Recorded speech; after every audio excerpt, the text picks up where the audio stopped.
Hey y'all, my name's Andrea, and welcome to my channel, or welcome back. Um, so this video is going to be about 4 things that helped me really improve my art. So step number 1, and you might hear this from a lot of other people, but that's really why it's so heard of, because it's so important, and that is stepping outside of your comfort zone. Because let me tell you, I refuse to step outside of my little box. I kept myself in it as long as I could. And I mainly did stuff like acrylic painting. I did like graphite drawings, like just with like a lead pencil. Sometimes venturing out into like ink, mainly with just like a regular ballpoint pen.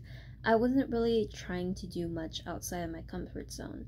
I even had watercolor paints that were given to me that I did not use because it just seemed so daunting at the time.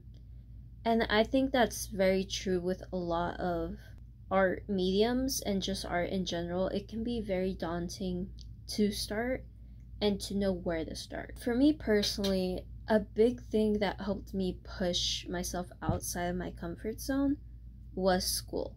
I'm currently an art student at a university, and that has helped immensely.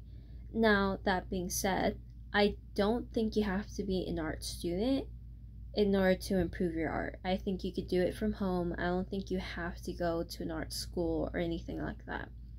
However, for me personally, in my case, I found it a lot easier to improve in the school setting, which is why I chose to go and major in art.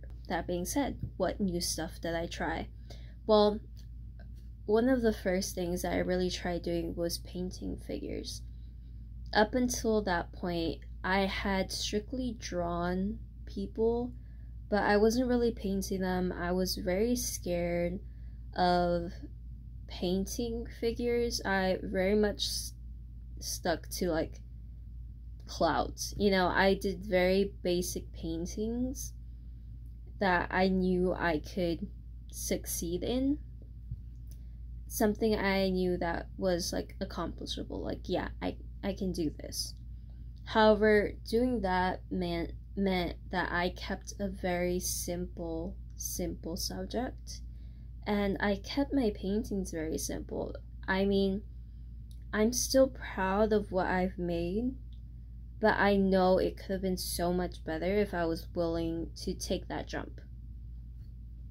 So yeah, I started painting figures, and it was a bit of a challenge because I had also very much strayed away from painting people because I was so terrified of painting color.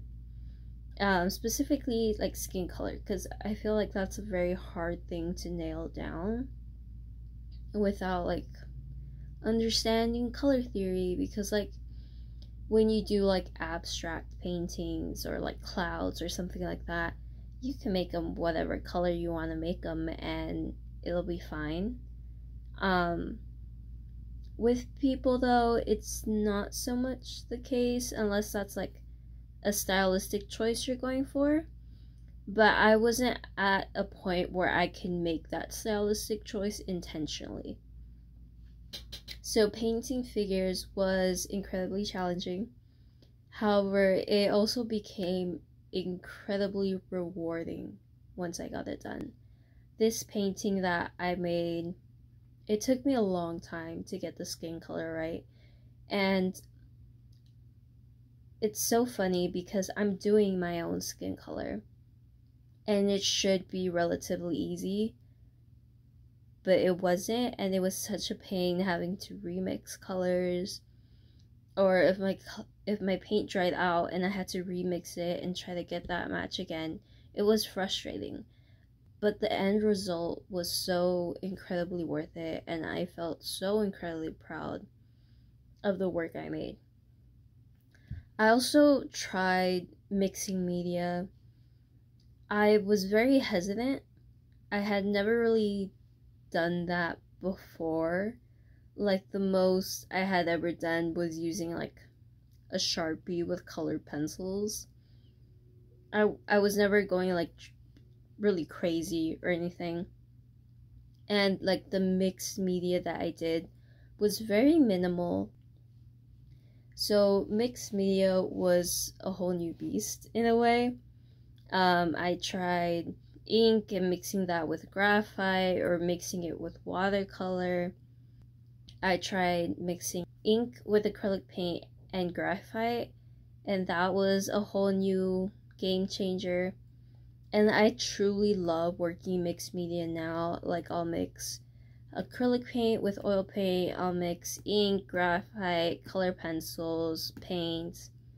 I'll do the whole thing. What I really learned from it is that it was so necessary for me to take that step. And like, even if I didn't know how it would turn out, to just know that I tried.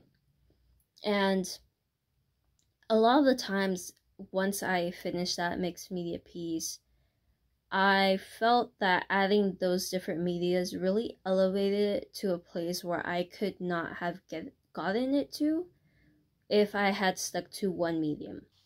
So I do it a lot now, and I'm really thankful that I was forced to do that.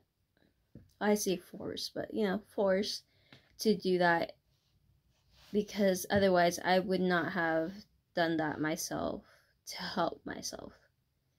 Another thing that I tried was working on a larger scale or even a smaller scale.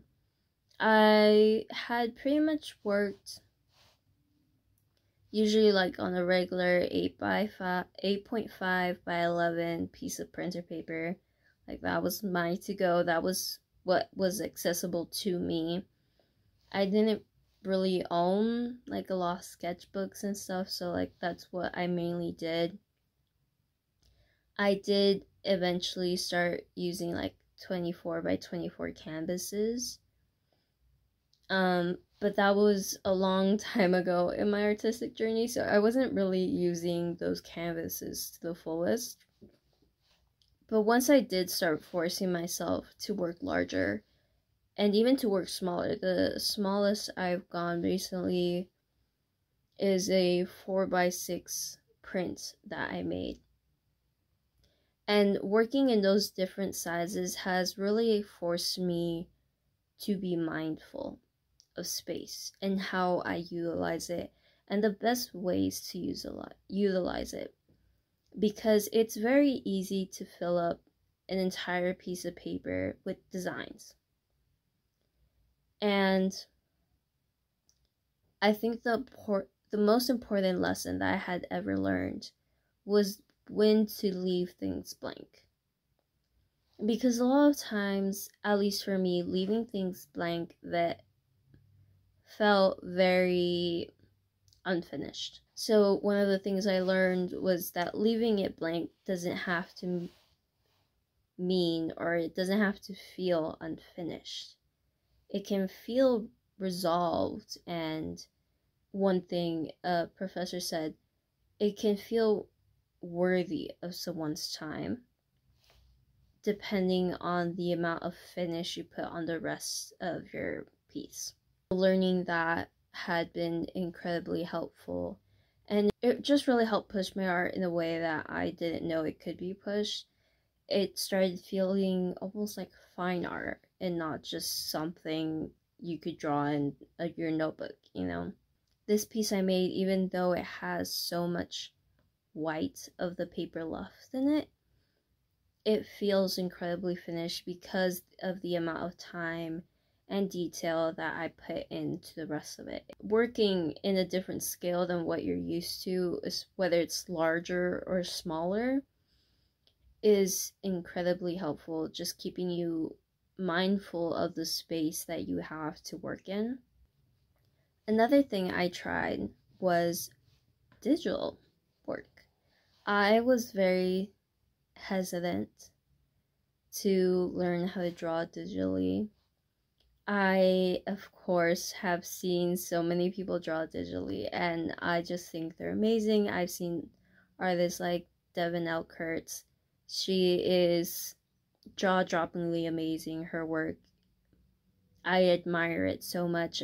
However, when I first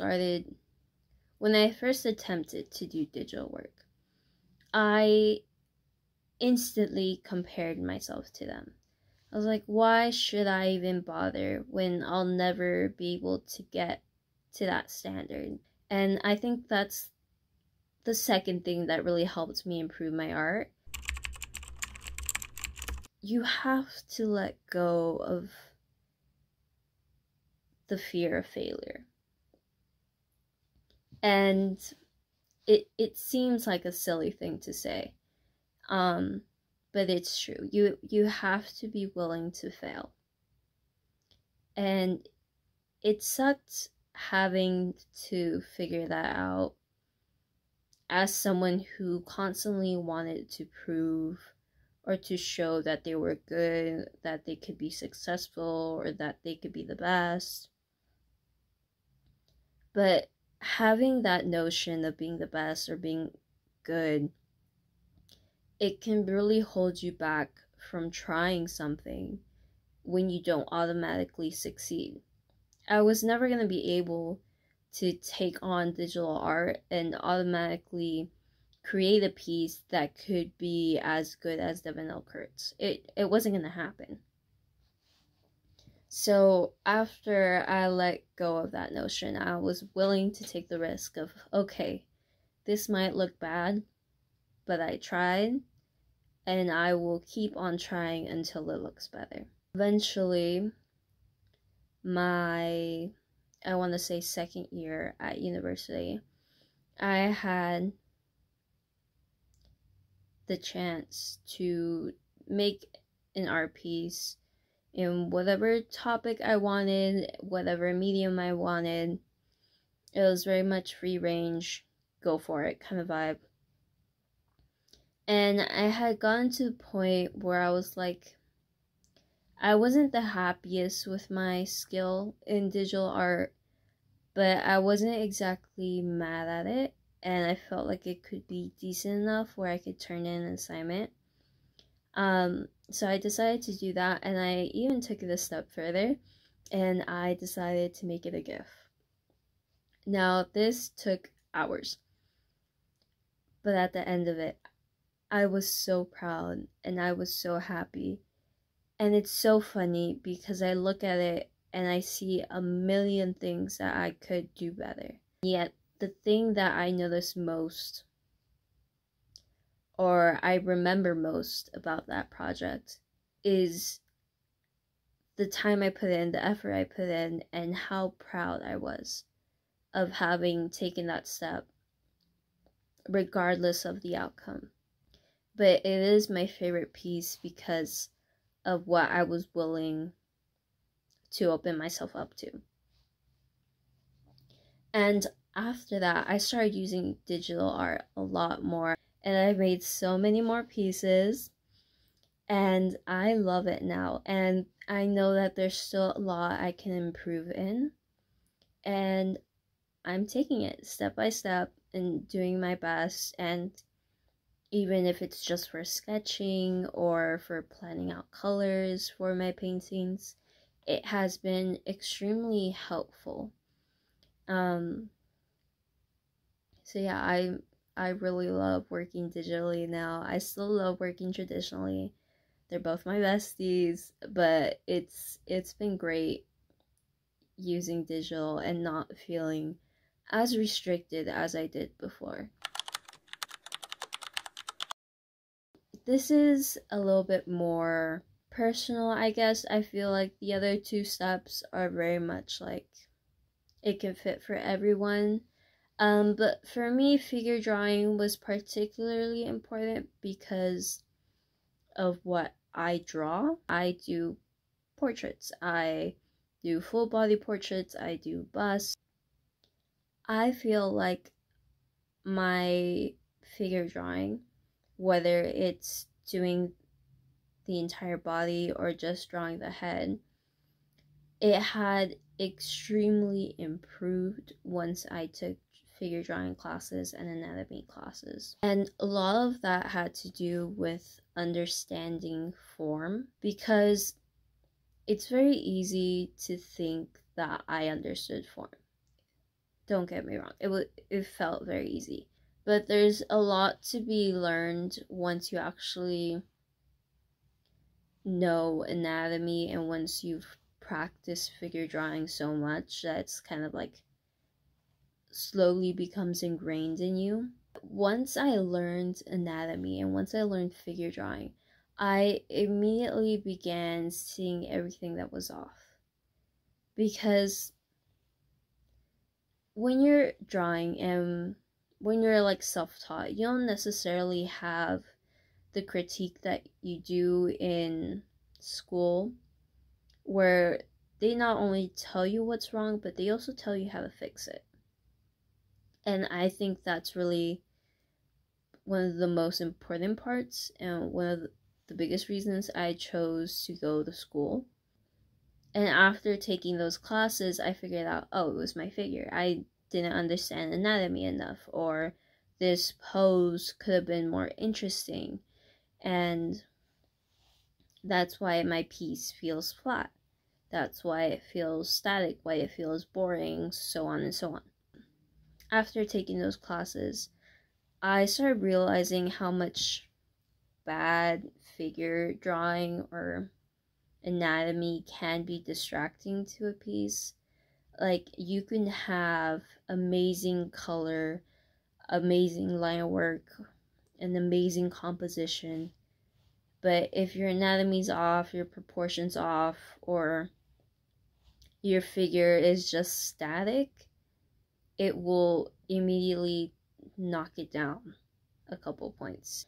And having taken anatomy and figure drawing, it helps a lot when you're thinking of invented poses. There's been a couple of times where I didn't have references for what I wanted to draw, or I couldn't take the references of what I wanted to draw, because usually I like taking my own references, but sometimes certain poses, or like I don't have a tripod, like it all makes it a little awkward for the actual taking a picture process. So not having to rely solely on references really opened up a realm of possibilities for me that I didn't have before. It's really helped further my portraits in the sense of values. So when you think of, like, let's point out my face here. When you think of light, the light is hitting me here, right? And the face has forms, it has planes. So the light's hitting here, this goes back slightly, this goes back here, this goes back here. Your face has a lot of planes, and depending on those planes, the value of your skin color will look differently, as you see here. And even if you invent a light source, you will know how the light will work on the figure if you know anatomy, if you know the structure of a human head, because you know the cheekbones come here, they connect from here, go down to your chin. So in this case, having the light here, this entire part goes in shadow. So stuff like that has been really helpful when I make up stuff and I need to know how the light would work. Number 4, guys, last one, I promise, we're almost done. One of the things that I never knew I needed to know was composition. Composition's not something that was really brought up to me. Nobody really puts, at least in my experience, nobody really put as much of a emphasis on composition in comparison to value, to light, to form, you know. But at the end of the semester and at the end of taking that class, I really learned that composition can really make or break a piece. You might think, well, that's so dumb, because what do you mean that I can have light, I can have contrast, I can have form, shape, you can have all the elements an art piece needs, but if you don't have the right composition, it just doesn't work. Like, it sounds incredibly dumb, at least to me. But it's very much true, and I think a lot of that has to do with the fact that composition is essentially how the viewer will interact with your piece. And if it will bring the feelings that you want, the emphasis that you want, overall, just really dictating whether or not your piece is successful. And I saw this a lot with my work. I came up with thumbnails, I came up with sketches, and even though I really liked my ideas, my professor had me constantly move around my thumbnail. Not so much changing the idea, just changing the composition. And I won't lie to you, at the start of the semester, I would get upset with myself because I didn't understand what was wrong. I thought I had done a pretty good job. However, each time she would make me change my thumbnail, I immediately began to see why she made me change that. And it really created a much better piece than what I could have done without knowing composition, without getting that help. And because of composition and because I took the time to learn it, I ended up coming up with some really successful pieces, not only just during that time in that class, but also after I left that class and outside of that class. And it really informs my sketches now. My most recent painting, for example, I chose to add a sort of leaves, branches surrounding the figure, and I chose to add a wreath around the head, and that essentially all frames and brings the focus up to the person. And you see this with other paintings as well, other very well-known, successful paintings. And like I said, it has a lot to do with the viewer, with the audience. And ultimately, it will be your audience that decides if your work is good.